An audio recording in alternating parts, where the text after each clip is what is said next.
দুনিয়ার নবী জনাবে মুহাম্মদ রাসূলুল্লাহ সাল্লাল্লাহু আলাইহি ওয়াসাল্লাম, উম্মতের কান্ডারি নবী আমার, উম্মতের পাগল নবী আমার, বিশ্ব নবী রাসূলুল্লাহ সাল্লাল্লাহু আলাইহি ওয়াসাল্লাম সুলতান মাহমুদের ঘুমের মধ্যে হাজির হয়ে যায়। বলা যাবে না? মহব্বতে হবে না সুবহানাল্লাহ। আমাদের জানেরা নবী পাকের উম্মতিরা সুলতান মাহমুদ নবীকে বিশ্ব নবী রাসূলুল্লাহ তিনটে প্রশ্ন ছিল।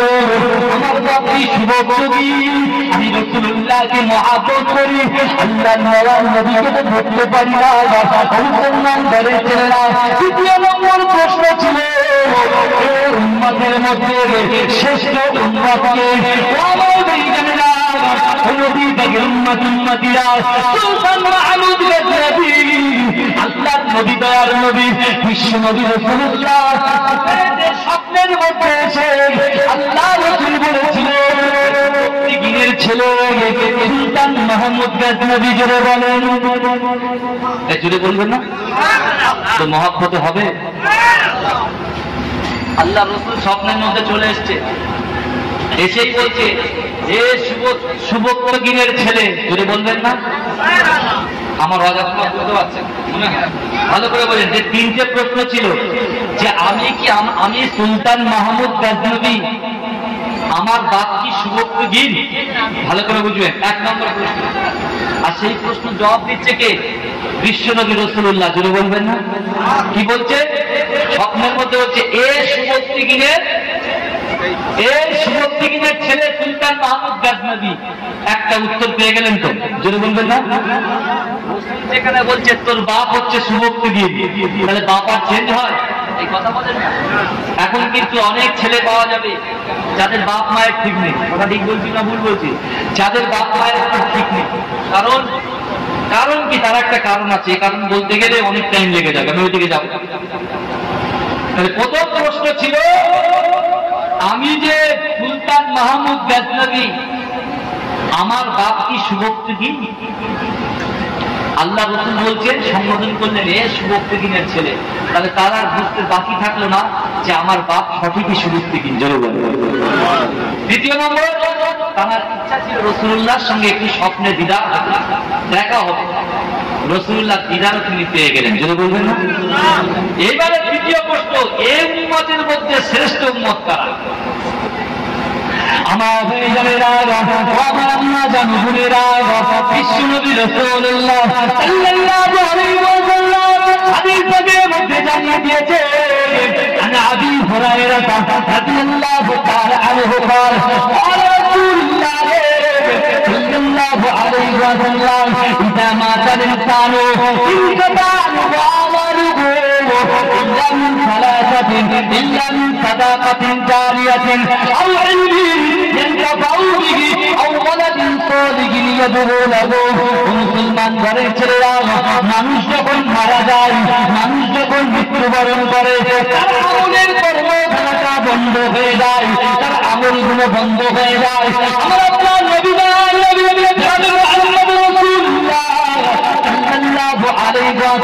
জানিয়ে দিলেন মানুষ যখন মৃত্যুবরণ করে তার আমলের কর্ম দ্বারা বন্ধ হয় ঠিকই, কিন্তু তিনটে আমল দুনিয়ার জন্য যদি আমার উম্মতিরা করে যেতে পারে, আমি রাসূলুল্লাহ ওয়াদা করলাম সেই উম্মত তিনটে আমল করে কবরের মধ্যে প্রবেশ করবে। সেখানে যাওয়ার পরে ওই তিনটে আমল করার কারণে তার কবরের মধ্যে আল্লাহ পাক সব পৌঁছে দেবে। বলা যাবে না? বিশ্বনবী রাসূল বলছে যে মানুষ যখন মৃত্যুবরণ করবে ইনকাতা, তার আমলের কর্মধারাটা বন্ধ হয়ে যাবে। আর কিছু মানুষ বলবে যে মানুষ মরে গেল তো সব শেষ হয়ে গেল। এই কথা ঠিক বলছি না ভুল বলছি না? অনেকে তো আল্লাহর ওলিদেরকেও মান্যতা দেয়, আল্লাহর ওলিদেরকেও মান্যতা দেয় না। আল্লাহ বলছে, আমার আল্লাহ পাক রব্বুল আলামিন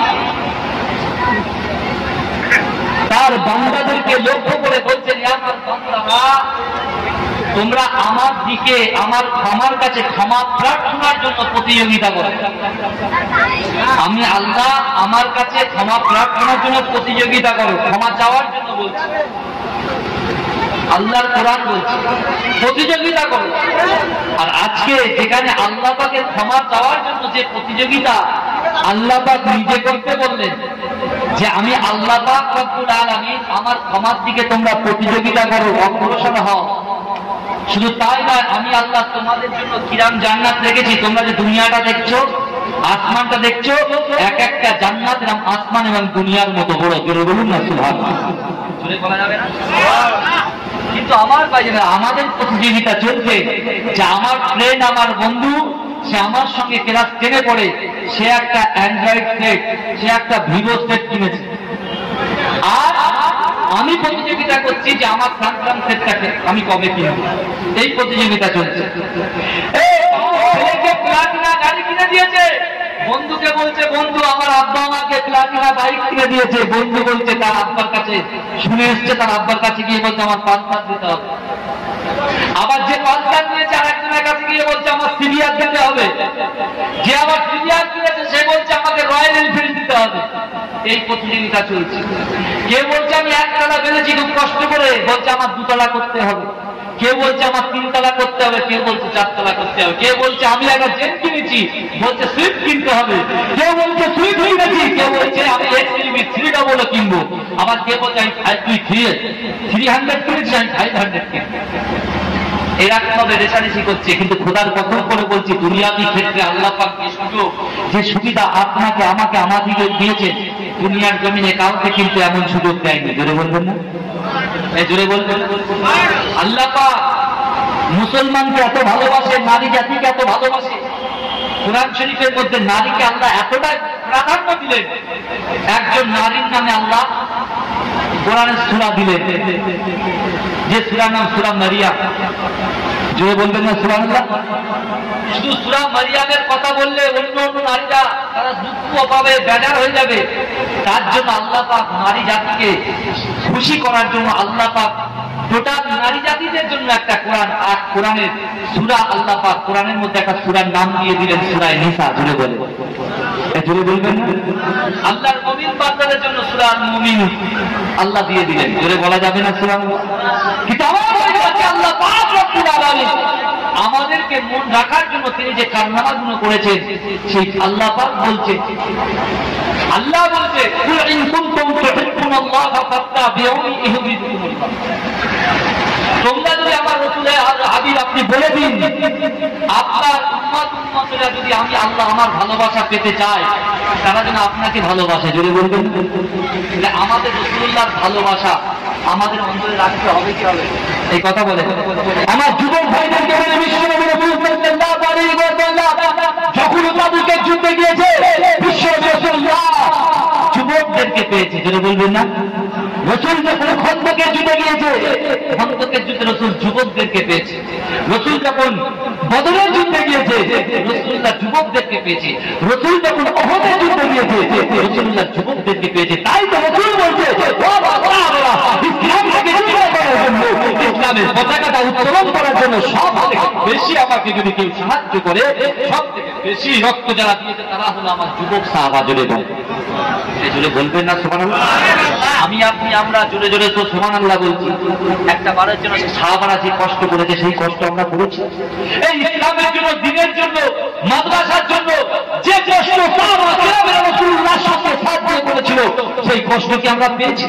তবু আল্লাহ আমাদেরকে নির্দ্বিধায় ইসলামের ঘরে জন্মগ্রহণ করিয়েছেন। জোরে বলবেন সুবহানাল্লাহ? এই কাফের মুশরিক বেঈমানদের ঘরে যদি আমাদের জন্ম দিত, এই আমাদের জন্ম যদি কুকুর বিড়ালের মতো হতো, কিন্তু আল্লাহ পাক রব্বুল আলামিন আমাদের ইজ্জতটা এত বাড়িয়ে দিয়েছেন।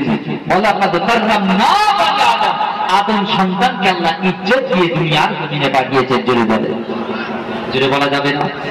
আমাদের জানেরা ও নবীর উম্মত উম্মতিয়া সুলতান মাহমুদুর নবী, 3 নম্বরের প্রশ্ন হলো, এই জামানার মধ্যে আল্লাহর রাসূলের উম্মতের মধ্যে শ্রেষ্ঠ উম্মত কারা?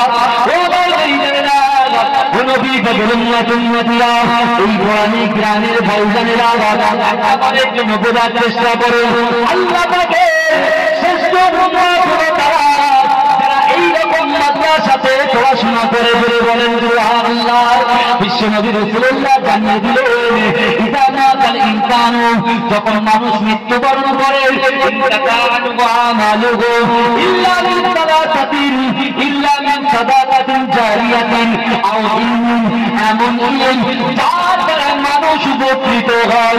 মুসলমান ঘরের ছেলেরা নবী পাকের উম্মতিরা এই মাদ্রাসা থেকে যে সকল ছেলেরা কোরআন পড়বে হাদিস পড়বে তারা যখন হাদিস কোরআন পড়ে মানুষদেরকে শিক্ষা দেবে তারাই হলো রাসূলুল্লাহর শেষের উম্মত।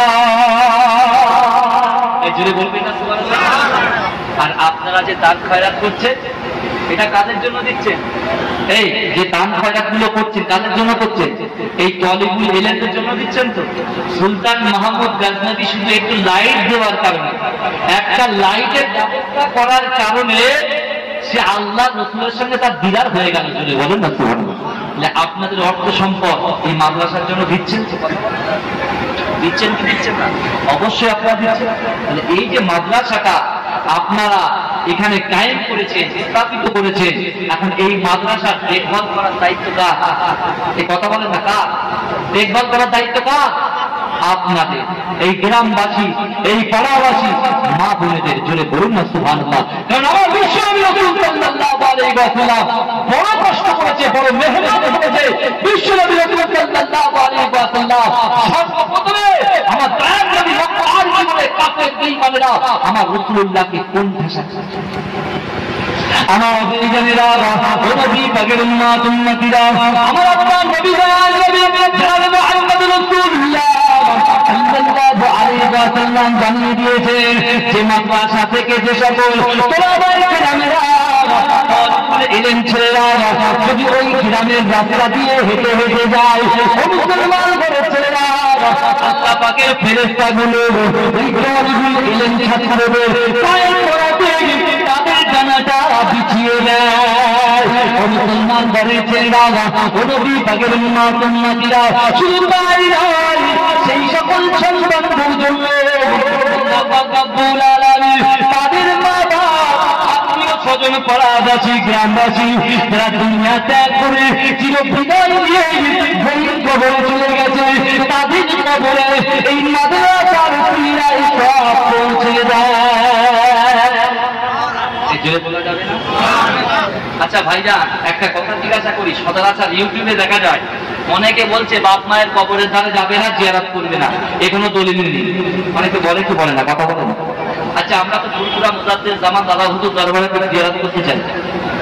এই মুজাদ্দেদ জামান দাদা হুজুর পীর কেবলা কোনদিন বলেছেন যে মাজারে গিয়ে তোমরা সিজদা করো? এই সিজদা দেওয়ার কথা বলেছে?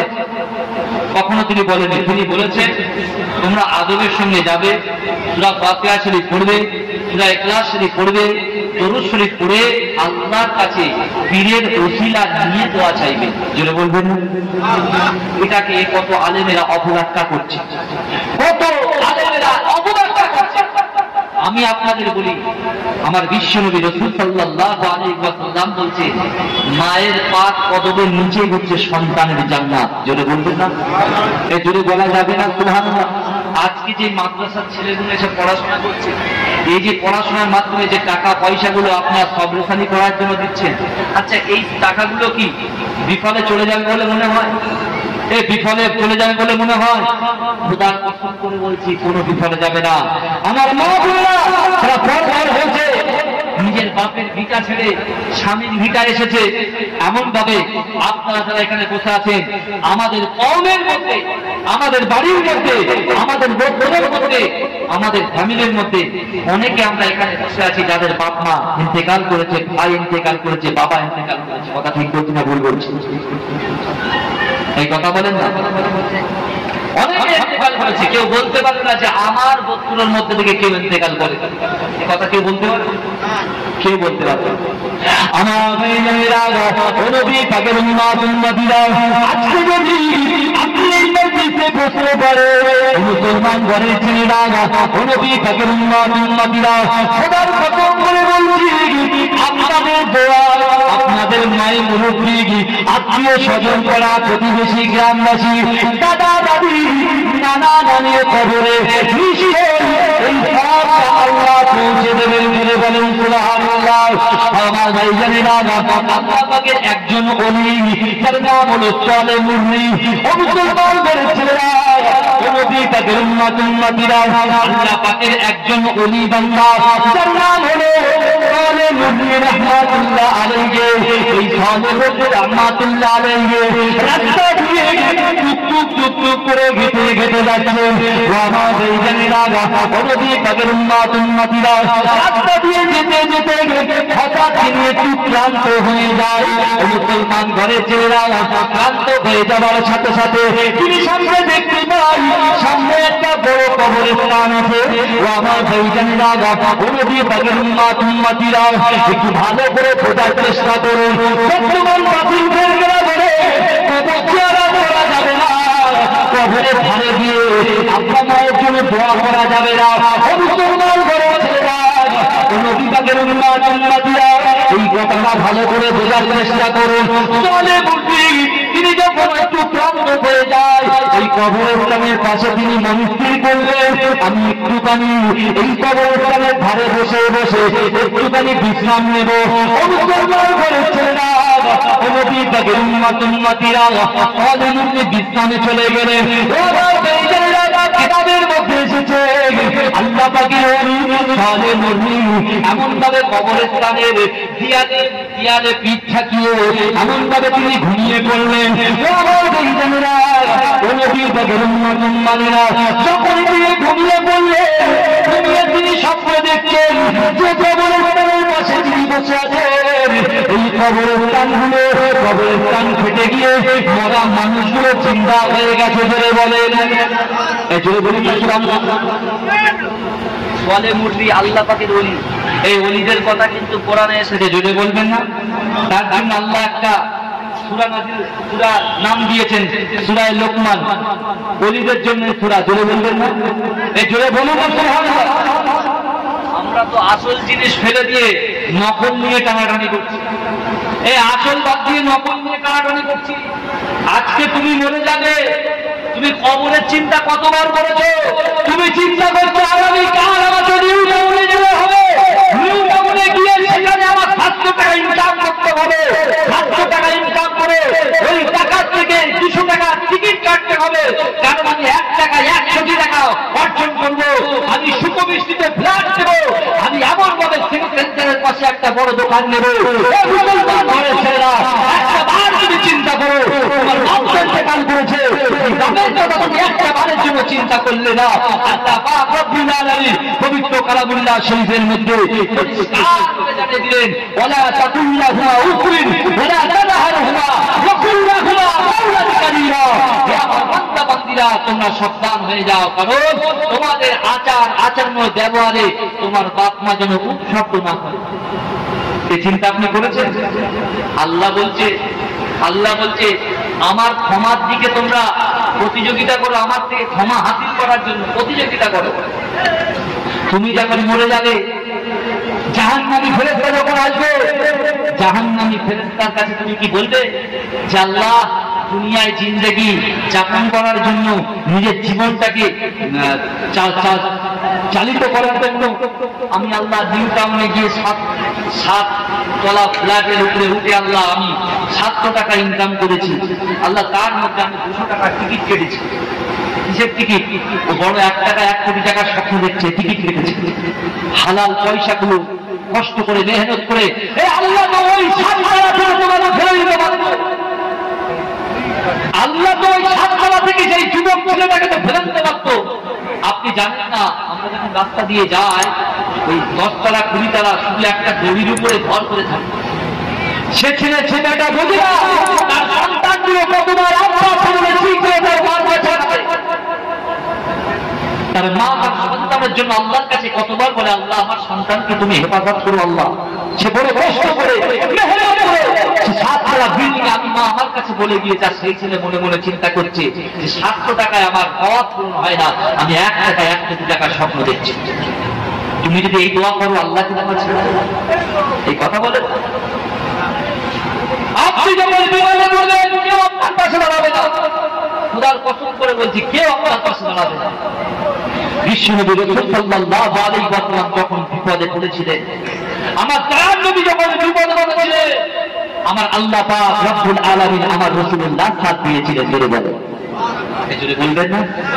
আজকে যে মাদ্রাসা, যে প্রতিষ্ঠান আপনারা খাড়া করেছেন, এই প্রতিষ্ঠান থেকে যদি কোনো ছেলে হাফেজ হয়ে বেরিয়ে যায়, আমার বিশ্বনবী সাল্লাল্লাহু আলাইহি ওয়াসাল্লাম বলতে সেই সন্তান যে ছেলেটা হাফেজ হলো, কাল কিয়ামতের মাঠে তার সুপারিশ আমি 10 জনকে জান্নাত দিয়ে দেব।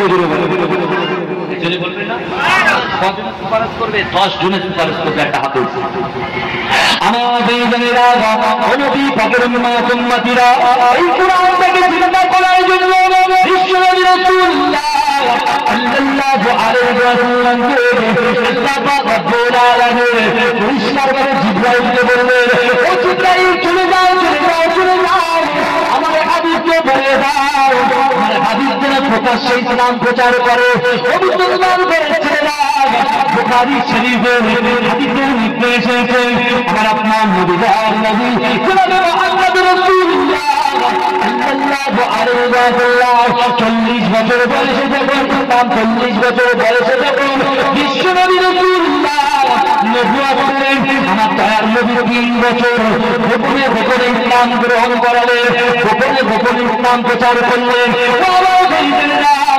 নবী থেকে উম্মতিরা বিশ্বনবী রাসূলুল্লাহ সাল্লাল্লাহু আলাইহি ওয়াসাল্লাম মক্কা থেকে আমার আল্লাহ পাকের পারমিশন পেয়ে নবী যখন প্রকাশ্যে ইসলাম প্রচার করতে লাগলেন, মুসলমান ঘরে ছেড়ে যাও, আমার আপনার নবী জনাবে মুহাম্মদ রাসূলুল্লাহ সাল্লাল্লাহু আলাইহি ওয়াসাল্লাম কাবা শরীফে বসে আমার বিশ্বনবী কোরআন তেলাওয়াত করতে লাগলেন।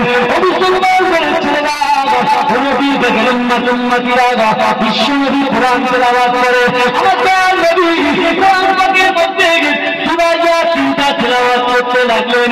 ইয়াসিন আল কুরআনুল হাকীম ইন্নাকা লামিনাল মুরসালিন আলা সিরাতিল মুস্তাকিম। মুসলমান ঘরে ছেড়ে যাও, বিশ্বনবী রাসূলুল্লাহ যখন কোরআন তেলাওয়াত করতেন কাবা শরীফের পাশে বসে, ওই সময় আমার রাসূলুল্লাহ আবু নাগার বিশ্বনবীর কাছে এসে আমার দয়ার নবীকে লাঞ্ছিত করতে লাগলেন, বঞ্চিত করতে লাগলেন, অপমানিত করতে লাগলেন। মুসলমান ঘরে ছেড়ে দাও, নবী পাকের উম্মতিরা আবু লাহাব এসে আমার দয়ার নবীকে অভিশাপ দিতে লাগলেন। মুসলমান ঘরে ছেড়ে দাও, সেই সময় কিন্তু রাসূলুল্লাহর সঙ্গে কেউ ছিল না। আমার দয়ার নবী দুঃখ পাচ্ছেন, আমার দয়ার নবী করে কাঁদছে। আমার মাতা আমার হাবিব রে, তুমি মনে করো না কাবা শরীফের পাশে তুমি একা আছো, আমার হাবিব না, আমি আল্লাহ পাক তোমার সঙ্গে কাবা শরীফের পাশে বসে আছি। যদি বলা যাবে না আমাদের জানেরা নবী পাকের উম্মতিরা একটা বাড়ির জন্য চিন্তা করো, যুবকেরা গ্রামে প্রত্যেক বাড়িতে বাড়িতে তাকে কিন্তু সাজানো আছে। নবী পাকের উম্মতিরা আপনার নবী দয়ার নবী জনাবে মুহাম্মদ রাসূলুল্লাহ সাল্লাল্লাহু আলাইহি ওয়াসাল্লামকে মারার জন্য আবু লাহাব চক্রান্ত করে। মুসলমান করে ছেলেরা তারাই যখন অসম্ভব হয়ে যায়, আবু লাহাব বাড়িতে চলে যায়। আবু লাহাব বাড়িতে গিয়ে তার বিবি উম্মে জামিলকে বলে, বিবি উম্মে জামিল, দেখো দেখো আমার ভাই তো মুহাম্মদ আমাদের বাপ দ্বারা ধর্ম ত্যাগ করে কি যেন কবিতা তিনি পাঠ করছেন। মুসলমান করে ছেলেরা নবী পাকের উম্মতিরা এমন কথা যখন বললেন, এই সময়তে উম্মে জামিল একটা পাথর হাতে করে নিয়ে আমার দয়ার নবীর দিকে ছুটে যায়। মুসলমান ঘরে ছেলেরা বিশ্বনবী রাসূলুল্লাহ সাল্লাল্লাহু আলাইহি ওয়াসাল্লামের সঙ্গে আমার রাসূলুল্লাহ জলিল কদর সাহাবা হযরত আবু বকর সিদ্দিক রাদিয়াল্লাহু তাআলা আনহু আমার দয়ার নবী সামনে বসে আছে।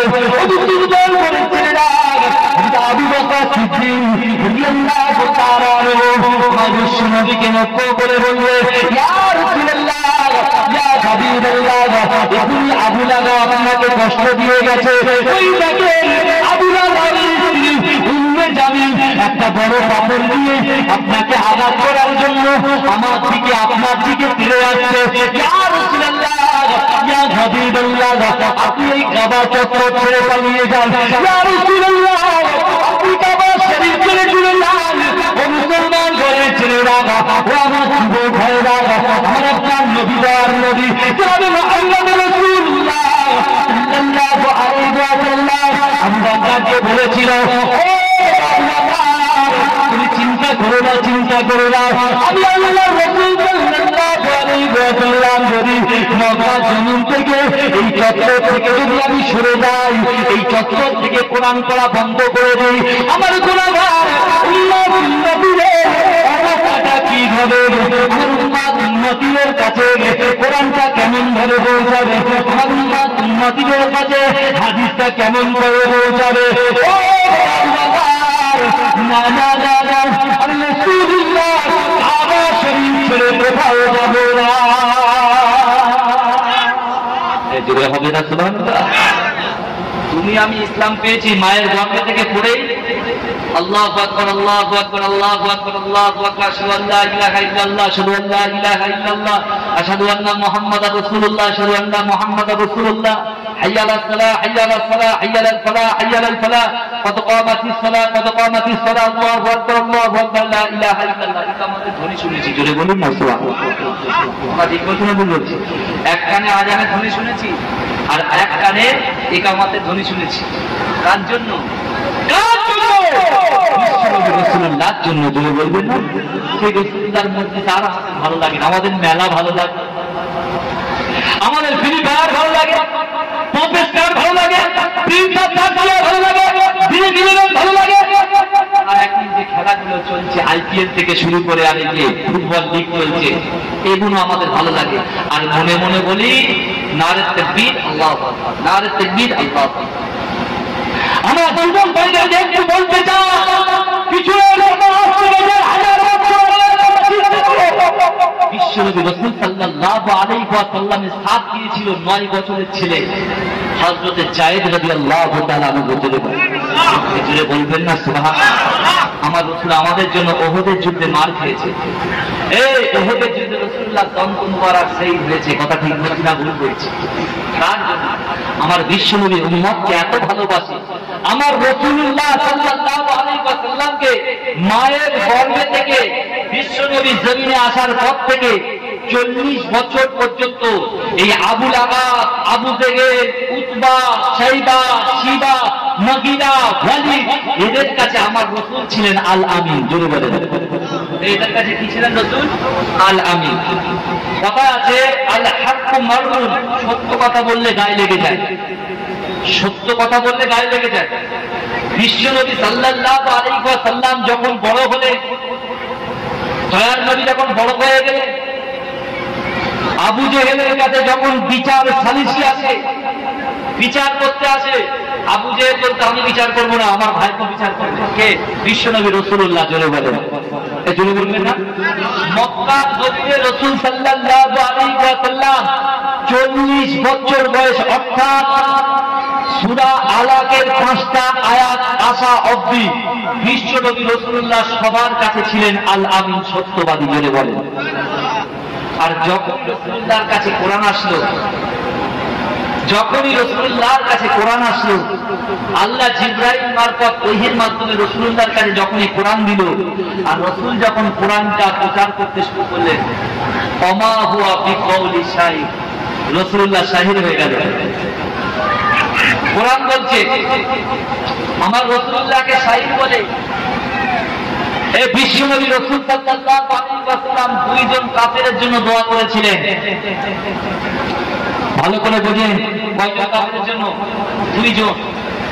আমার দয়ার নবী নবুয়ত হওয়ার পর 2 জনের জন্য আল্লাহর কাছে দোয়া চেয়েছিলেন। 1 নম্বর হচ্ছে আবু জেহেলের জন্য, তার হেদায়েতের জন্য রাসূল দোয়া চেয়েছিলেন। আর 2 নম্বর দোয়া কার জন্য চেয়েছিলেন জানেন? মুসলিম জাহানের 2য় খলিফা হযরত ওমর ফারুক রাদিয়াল্লাহু তাআলা আনহু জোরে বলে, এনার জন্য আল্লাহ পাক দোয়া, আল্লাহর কাছে আল্লাহ রাসূল দোয়া চেয়েছে। আমার নবী, আমার দয়ার নবী জবান থেকে দুনিয়ার জমিনের উপরে যে কথাটা বলেছেন, আমার আল্লাহ পাক আসমানে সেই দোয়াটা কবুল করে নিয়েছেন। জোরে বলে, এই জন্য বলা যাবে না। তাহলে এখন একটা প্রশ্ন আসতে পারে, ভাইজান মাঝরাতে হুজুর আওলাদ আপনাকে ভালোবাসি, প্রেম করি, আপনার ঠিক আছে, কিন্তু আপনি যে বললেন দয়ার নবীর জবান থেকে যে কথাটা একবার বার হয়ে যায় সে কথা আল্লাহর দরবারে কবুল হয়, কিন্তু রাসূল তো দুইজনের জন্য দোয়া করলেন, একটা দোয়া কবুল হলো আর একটার জন্য দোয়া কবুল হলো। প্রশ্ন আসতে পারে। আর একটা জায়গায় আমি ফেলে রেখে এসেছি, আমরা যারা এই জায়গায় বসে আছি রাসূলুল্লাহর উম্মত, আমাদের বাপ মা আত্মীয় স্বজন যারা কবরে চলে গেছে, যে সবলেসানি গুলো করছি তাদের কবরের মধ্যে কি এই সবলেসানিটা পৌঁছাচ্ছে না পৌঁছাচ্ছে না? দুটো মনে আছে তো নাকি? জোরে সরে পড়েন আল্লাহুম্মা সাল্লি আলা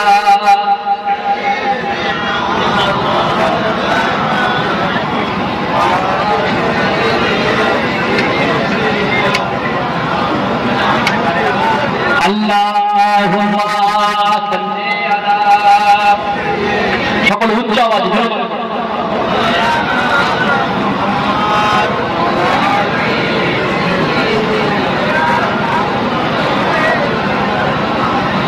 ربنا يا ربنا ربنا يا ربنا ربنا يا ربنا ربنا يا ربنا ربنا يا ربنا ربنا يا ربنا ربنا يا ربنا يا الہی رحم کر لکھ دے میرے تقدیر میں یا الہی رحم کر لکھ دے میرے تقدیر میں یا الہی رحم کر لکھ دے میرے تقدیر میں روضہ خیر البشر لکھ دے میرے تقدیر میں একটু বলবেন না সুবহানাল্লাহ।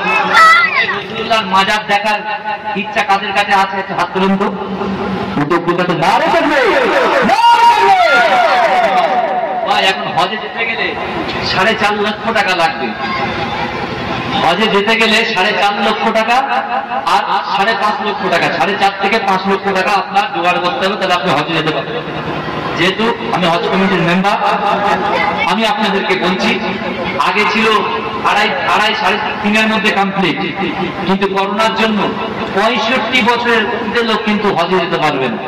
তাই ভালো করে জানেন, 65 বছরের ঊর্ধ্বে হজে যেতে পারবেন, সরকার নিয়ম করেছে।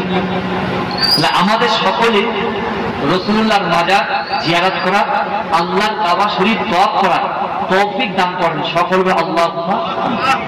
তাই বলছে, সকল আমার সাথে করেন, রব্বানা ইয়া রব্বানা রব্বানা ইয়া রব্বানা। কেউ বসে থাকবেন না, সকলে বলুন রব্বানা ইয়া রব্বানা রব্বানা ইয়া রব্বানা ইয়া ইলাহি রহিম কর লিখ দে মেরে তকদীর মে या इलाही रहम कर लिख दे मेरे तकदीर में या इलाही रहम कर लिख दे मेरे तकदीर में रोज़ा खैरुल बशर लिख दे मेरे तकदीर में रब्बाना या रब्बाना रब्बाना या रब्बाना रब्बाना या रब्बाना रब्बाना या रब्बाना ए मेरे रब शहर मक्का से मदीना का सफर, ये मेरे रब शहर मक्का से मदीना का सफर, ए मेरे रब शहर मक्का से मदीना का सफर, आना जाना उमर भर लिख दे मेरे तकदीर में, आना जाना उमर भर लिख दे मेरे तकदीर में रब्बाना या रब्बाना रब्बाना या रब्बाना या इलाही भूल जाऊं चलता की तकलीफ को, या इलाही भूल जाऊं चलता की तकलीफ को, या इलाही भूल जाऊं चलता की तकलीफ को रहने वाले गमजदा का साथ हो रब्बाना या रब्बाना रब्बाना या रब्बाना रब्बाना या रब्बाना रब्बाना या रब्बाना हे मेरे रब शहर मक्का हे मदीना का सफर। হাদিস সাহেব যখন এয়ারপোর্ট থেকে ওঠে মক্কা শরীফে যায়, জোরে বলবেন না, জোরে বলবেন না। মক্কা থেকে 350 কিলোমিটার দূর হচ্ছে মদিনা। আমি 18 সালে ঘুরে এসেছি, 18 সালে আমার যাওয়ার সুযোগ হয়েছে, আমি গিয়েছি। খোদার কসম করে বলছি ভাই, আমরা যখন রৌদ্র হয় খালি পায়ে মদিনা শরীফে ঘোরার ক্ষমতা কারণ জুতো মদিনায় ঘোরার ক্ষমতা কারণ নেই। আমার যুবক ভাইরা শোনো, আমার আপনার জন্য বিশ্ব নবী মুস্তাফা জান্নাতটাকে বুলন্দ করার জন্য আমার দয়ার নবীকে মক্কা থেকে কাফের বেঈমান মুশরিকরা যখন তাড়িয়ে দিচ্ছে, সেই সময় আমার রাসূল ওই মক্কা থেকে গারে সুর, যে গারে সুরের মধ্যে আবু বকরকে সঙ্গে করে রাসূল 3 দিন ছিলেন, ওই গারে সুর পর্যন্ত রাসূল খালি পায়ে আমাদের জন্য গিয়েছিলেন। জোরে বলুন বুখারী শরীফের হাদিস। আমার দয়ার নবী খালি পায়ে গিয়েছেন, আর আজকে আমি আপনি আমরা জুতো পায়ে গিয়ে মসজিদে ঢোকার মতো সাহস আমাদের। আজকের মুখে হাত দিয়ে বলে যুবকরা সুন্নাত দিয়ে মসজিদ প্রভু একতলা, দুতলা, তিনতলা, পাঁচতলা সব বুক। যেই খুতবাটা হয়ে যাবে, খুতবা যখন হবে, খুতবা তো ভালো করে খুতবা শোনা হচ্ছে অজিত, খুতবা শোনা অজিত, সে খুতবা শোনা হচ্ছে এর গা ধরে টানে, ওর গা ধরে টানে, এ ফিস ফিস করে কথা বলে, এইদিকে আজান চলছে, এদিকে নামাজও করছে। কথা ঠিক বলছি না ভুল বলছি? এই আজান যখন খুতবার আজান হবে, খুতবা শুরু হওয়ার আগে আজান হবে, ওই আজানের সময় নামাজ পড়া যাবে? নামাজ পড়া যাবে না, কিন্তু অনেকে দেখবে নামাজ পড়ছে, সেটাও জানবে। 1 নম্বর। দ্বিতীয় নম্বর কথা, আজান হয়ে গেল, ইমাম সাহেব উপস্থিত, খুতবা দিচ্ছে, এ বলছে সব রেডি তো, উইকেট রেডি, বল রেডি, নেট রেডি, সব জিজ্ঞাসা করছে পিছনে বুঝে। আমি শুনেছি, নিজের কানে শুনেছি বলেই বলছি, এই অভিজ্ঞতাটা আছে বলেই বলছি, কিন্তু এটা করা যাবে না, এটা করা যাবে না। আর যেই ইমাম সাহেবের 2 রেখাত ফরজ শেষ, তারপরে পিছনে ঘুরে দেখে আর একটাও নেই, সব শেষ, সব ফাঁকা, সব আমার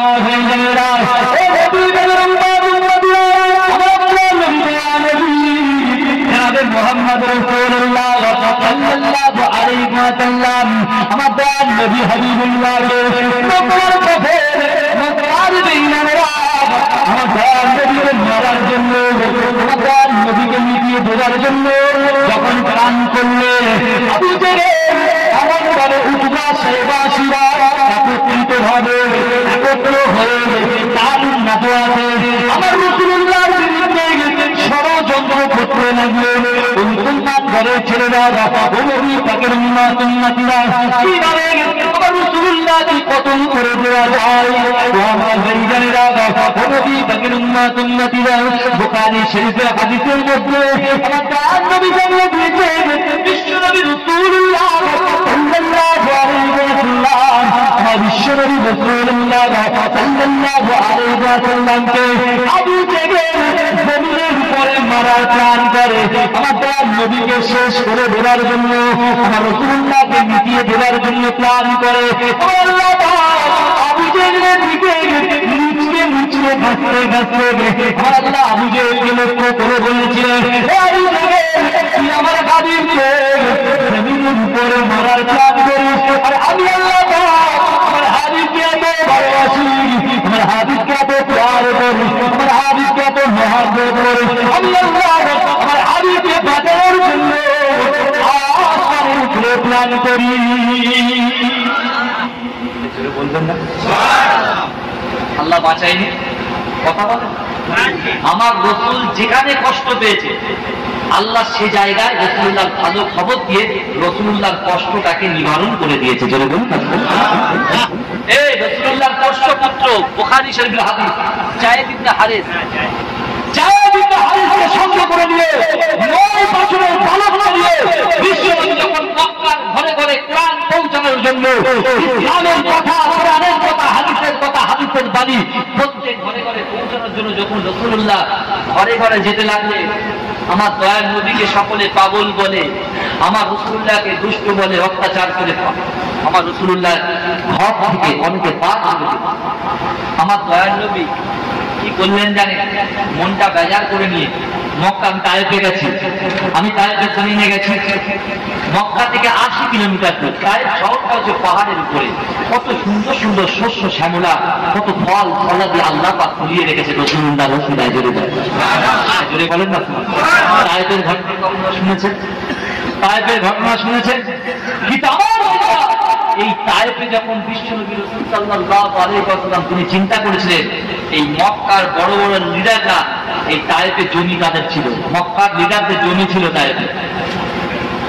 তায়েফের লোকগুলো তাদের জমিগুলো দেখভাল করত। বিশ্বনবী রাসূল সাল্লাল্লাহু আলাইহি ওয়াসাল্লাম মনে মনে চিন্তা করলেন যে আমি বিশ্বনবী রাসূল সাল্লাল্লাহু আলাইহি ওয়াসাল্লাম, আল্লাহ তো আমাকে প্রকাশ্যে ইসলাম প্রচার করতে বলেছেন, মক্কার লোকেরা আমাকে তারা বুঝছে না, আমি একটু তায়েফের দিকে যাই। রাসূল হেঁটে হেঁটে হেঁটে হেঁটে তায়েফে পৌঁছে গেলেন। জোরে বলুন না সুবহানাল্লাহ। সঙ্গে কে ছিলেন? 9 বছরের একটা যুবক ছিলেন, জায়েদ ছিল। ভালো করে বুঝলেন, বিশ্বনবী তায়েফে গিয়ে ইসলামের কথা বললেন, তায়েফের লোকগুলো রাসূলুল্লাহকে মারা শুরু করলেন। রাসূল বলছে, এ জায়েদ তুই ভালো করে আমার দিকে তাকিয়ে থাকো, আমি রাসূলুল্লাহ সাল্লাল্লাহু আলাইহি ওয়াসাল্লাম আমার গায়ের থেকে রক্ত, এক ফোঁটা রক্ত যদি জমিনে পড়ে যায় আল্লাহ পাক তায়েফবাসীকে ধ্বংস করে দেবে, তুমি খবরদার। লোক আমার রাসূলুল্লাহকে মার মার মার, রাসূলুল্লাহ গা ফেটে বুক ফেটে মুখ ফেটে রক্তগুলো গলগল করে বার হচ্ছে। আর 9 বছরে জায়েদ ওই রক্তগুলোকে মুছে নিজের গায়ে মাখছেন। জোরে বলবেন না সুবহানাল্লাহ? জোরে বলা যাবে না? আমার যুবক ভাইদেরকে প্রশ্ন করি, এরকম সিচুয়েশন কি এসেছে যে আমরা রাসূলুল্লাহকে সাথ দিতে পেরেছি, আল্লাহ রাসূলকে সাথ দিতে পেরেছি? বদর, ওহদ, খান্দক, খাইবার, তাবুক যখন যুদ্ধ হয়েছিল আল্লাহ তখন আমাদেরকে দুনিয়ার জমিনে পাঠায়নি, কিন্তু আল্লাহ পাক রব্বুল আলামিন পবিত্র কালামুল্লাহ শরীফের মধ্যে পরিষ্কার ভাবে আল্লাহ পাক বলছেন, وَسَارِعُوا إِلَى مَغْفِرَةٍ مِّن رَّبِّكُمْ وَجَنَّةٍ عَرْضُهَا السَّمَاوَاتُ وَالْأَرْضُ وَأُعِدَّتْ لِلْمُتَّقِينَ।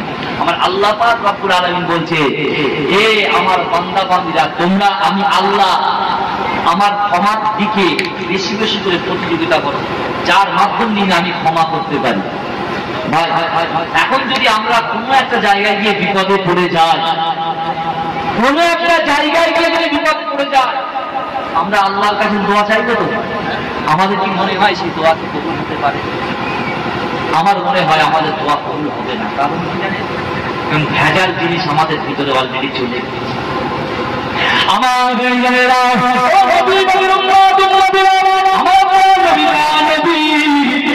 মুহাম্মদ রাসূলুল্লাহ সাল্লাল্লাহু আলাইহি ওয়াসাল্লাম সাহাবাদেরকে লক্ষ্য করে বললেন, আমি রাসূলুল্লাহ আমার উম্মতকে বড় ভালোবাসি, আমার উম্মতকে বড় প্যার করে আমি উম্মত ছাড়া জান্নাতের মধ্যে প্রবেশ করবে না। জোরে বলেন বিশ্বনবী রাসূলুল্লাহ মুসনাদে আহমদ 113 পৃষ্ঠার হাদিস রাসূলুল্লাহ বললেন, হুরিমাতুল জান্নাতু আলা আমবিয়াই হাত্তা আদখুলাবা। দুনিয়ার জমিনে যত পয়গম্বর এসেছে ওই সকল পয়গম্বরদের জান্নাতে যাওয়া ততক্ষণ পর্যন্ত হারাম, ততক্ষণ পর্যন্ত আমি রাসূলুল্লাহ আগে জান্নাতে না যাব। আমাদের জানেরা ও নবী পাকের উম্মত উম্মতিরা ও আমার যুবক ভাইরা একটু বোঝার চেষ্টা করেন, বিশ্বনবী রাসূলুল্লাহ সাল্লাল্লাহু আলাইহি ওয়াসাল্লাম এমন কথা বলার সাথে সাথে রাসূলুল্লাহ দাঁড়িয়ে গিয়ে বলেছিলেন, ইয়া রাসূলুল্লাহ হাবিবাল্লাহ, আপনি জান্নাতের মধ্যে চলে যাবেন, আপনার উম্মত উম্মতিদের অবস্থা কি হবে? মুসলমান বলেছিলেন, আমার যুবক ভাইরা বিশ্বনবী রাসূলুল্লাহ জানিয়ে দিলেন, হুরিমাতুল জান্নাতু আলা হাত্তা আদখুলাহা। আমার সাহাবারা তোমরা শুনে রেখে দাও, জেনে রেখে দাও, আমি রাসূলুল্লাহ তোমাদেরকে জানিয়ে দিলাম দুনিয়ার শরীরে যত পয়গম্বর এসেছে, আদম থেকে নিয়ে ঈসা পর্যন্ত যত পয়গম্বর এসেছে, এই সকল পয়গম্বরের যত উম্মত এসেছে, এই সকল উম্মত উম্মতিদের জান্নাতে যাওয়া ততক্ষণ পর্যন্ত হারাম, ততক্ষণ পর্যন্ত আমি রাসূলুল্লাহ আমার উম্মত আগে জান্নাতে না যাবে? বলবেন না মহব্বতে হবে না? শোনা না বুঝতে পারছেন? আল্লাহ পাকে রাসূল বলছে যে দুনিয়ার যত পয়গম্বর এসেছে তার যত উম্মত এসেছে, আদম আলাইহিস সালাতু ওয়াস সালাম, হযরত নূহ, হযরত হুদ, হযরত জাকারিয়া, হযরত ইয়াহইয়া, হযরত এভরিথিং, যত পয়গম্বর উম্মত এসেছে তাদের আগে রাসূলুল্লাহ আমার উম্মত আগে যাবে। জোরে বলুন না, জোরে বলবেন না সুবহানাল্লাহ। আর আল্লাহ বান্দাদেরকে এত ভালোবাসে, এত প্যার করে, এই বান্দা মনে মনে ভাবছে যে আল্লাহ হয়তো আমাদের দিকে দেখে না, মন খারাপ, কারণ ও আড়তে গিয়েছে ১,৫০০ টাকার মাছ কিনেছে, ১,৫০০ টাকা মাছ কিনে যখন বাড়িতে বাড়িতে ঘুরছে সে ১,৫০০ টাকা আর উঠছে না, ৯০০ টাকা নিয়ে বাড়িয়েছে। এই ৯০০ টাকা নিয়ে বাড়িয়েছে, বলে বলছে আল্লাহ আমার দিক দেখলো, আল্লাহ আমাদের দিকে ফিরেও তাকান। তুমি এই কথা বলতে পারলে? তুমি কোরআনটা একটু খুলে দেখলে না? আল্লাহ কোরআন বলছে আলাম তারা আন্নাল্লাহা ইসাবিহু লাহু মান ফিস সামাওয়াতি ওয়াল আরদ ওয়া তায়রু সাফা কুল্লুন তাদ'আ আখরাতাহু ওয়া তাসবিহা আল্লাহু আলীমুন বিমা ইয়াফআলুন। জোরে বলুন না সুবহানাল্লাহ। আল্লাহ বলছে আমার বান্দারে দুনিয়ার জমিনে তোমার আমি আল্লাহ তোমাকে চোখ দিলাম, তুমি সেই চোখ দিয়ে যখন আসমানের দিকে তাকালে আসমানের উপরে তো দানা বিশিষ্ট পাখিগুলো উঠতে দেখলে, তুমি কি জানো এই পাখিগুলো আমি আল্লাহ পাক রব্বুল আলামিন আমার নাম জপতে জপতে ওড়ে। জোরে বলুন না সুবহানাল্লাহ। তুমি বলতে আল্লাহ আমাকে দেখছে না, আমি আল্লাহ কোরআনের মধ্যে জানিয়ে দিলাম ইন্না রাব্বাকা লাবিল মিরসাদ, নিশ্চয়ই আল্লাহ বান্দার দিকে সতর্ক দৃষ্টি রাখি। জোরে বলুন না সুবহানাল্লাহ। সতর্ক দৃষ্টি রাখি। এই তাফসীর কারণটা এই আল মিরসাদের ব্যাখ্যা করতে গিয়ে ব্যাখ্যাতেই লেখা আছে স্পষ্ট ভাষায় যে একটা শিকার সামনে, আর শিকারী যখন শিকার করে তাকে সঙ্গে সঙ্গে ধরে না, তার দিকে তাকিয়ে থাকে। কথা বলে, তার দিকে তাকিয়ে থাকে। একটা শিকারী যখন শিকারের দিকে যেমন ভাবে তাকিয়ে থাকে, তার থেকে হাজার হাজার হাজার হাজার কোটি কোটি কোটি কোটি গুণ আল্লাহ তার বান্দা এবং বান্দীদের দিকে তাকিয়ে থাকে। জোরে হবে না? পিছন থেকে একটু চিল্লা হবে না? সেই বান্দা আল্লাহ পাক রব্বুল আলামিনের কাছে চাইতে হবে। আমরা তো প্রতিযোগিতা করছি বিল্ডিং বালাখানার প্রতিযোগিতা,